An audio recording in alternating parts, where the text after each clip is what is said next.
बाबा साहेब भीमराव आम्बेडकर को भारतीय संविधान का मुख्य वास्तुकार माना जाता है, खासकर दलितों, अनुसूचित जातियों के अधिकारों और सामाजिक न्याय के प्रावधानों के लिए।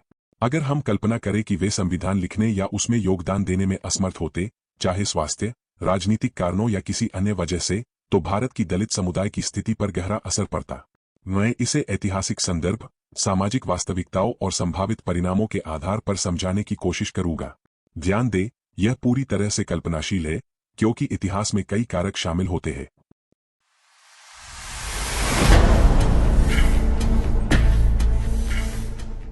एक, संविधान में दलितों के लिए मुख्य प्रावधान क्या है, जो आम्बेडकर की वजह से मजबूत हुए।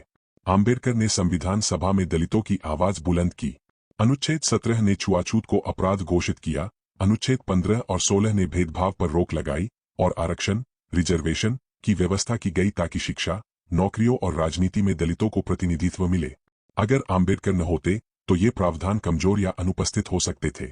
संविधान सभा में अधिकांश सदस्य ऊंची जातियों से थे, और कई लोग, जैसे गांधी जी, दलितों के लिए अलग चुनावी व्यवस्था का विरोध करते थे। आम्बेडकर ने पूना पैक्ट 1932 के जरिए दलितों के लिए सीटें सुरक्षित की, जो संविधान में प्रतिबिंबित हुईं। 2, कल्पना कीजिए, आम्बेडकर के बिना दलितों की स्थिति कैसी होती।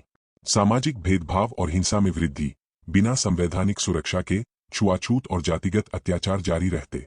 आज भी ये समस्याएं हैं, लेकिन संविधान के बिना कानूनी कार्रवाई मुश्किल होती। दलितों पर हमले, गांवों से बहिष्कार और सामाजिक बहिष्कार ज्यादा आम होते। उदाहरण के लिए 1950 से 60 के दशक में दलित आंदोलन, जैसे महाराष्ट्र में, आम्बेडकर की विरासत से प्रेरित थे। बिना उनके ये आंदोलन कमजोर पड़ते। शिक्षा और आर्थिक अवसरों की कमी, आरक्षण के बिना सरकारी नौकरियों और उच्च शिक्षा में दलितों की पहुंच सीमित रहती। आज दलितों में साक्षरता दर 66% के आसपास है, जनगणना डेटा से, लेकिन बिना संवैधानिक बैकिंग के यह और कम होती। वे मुख्य रूप से कृषि मजदूरी या असंगठित क्षेत्रों में फंसे रहते, गरीबी का चक्र और गहरा होता। राजनीतिक प्रतिनिधित्व का अभाव, आरक्षित सीटों के बिना संसद और विधानसभाओं में दलित नेता कम होते। बहुजन समाज पार्टी, बीएसपी जैसी पार्टियां आम्बेडकर की विचारधारा से निकली, बिना उनके दलित राजनीति कम प्रभावी होती।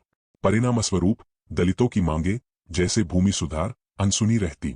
समग्र सामाजिक प्रगति में देरी, भारत में दलितों की स्थिति में सुधार, जैसे एससी एक्ट 1989 संविधान से प्रेरित है।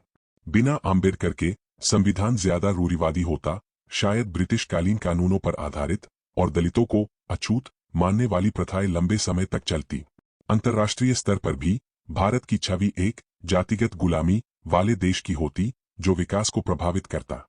संभावित सकारात्मक पक्ष, कुछ इतिहासकार मानते हैं कि गांधी जी या अन्य नेता, जैसे नेहरू, दलितों के लिए कुछ प्रावधान डालते, लेकिन वे आम्बेडकर जितने कट्टर नहीं होते। उदाहरण के लिए, गांधी जी हरिजन सुधार पर जोर देते, लेकिन आम्बेडकर की तरह संरचनात्मक बदलाव, जैसे आरक्षण, पर कम फोकस होता। नतीजा, सुधार धीमे और कम प्रभावी।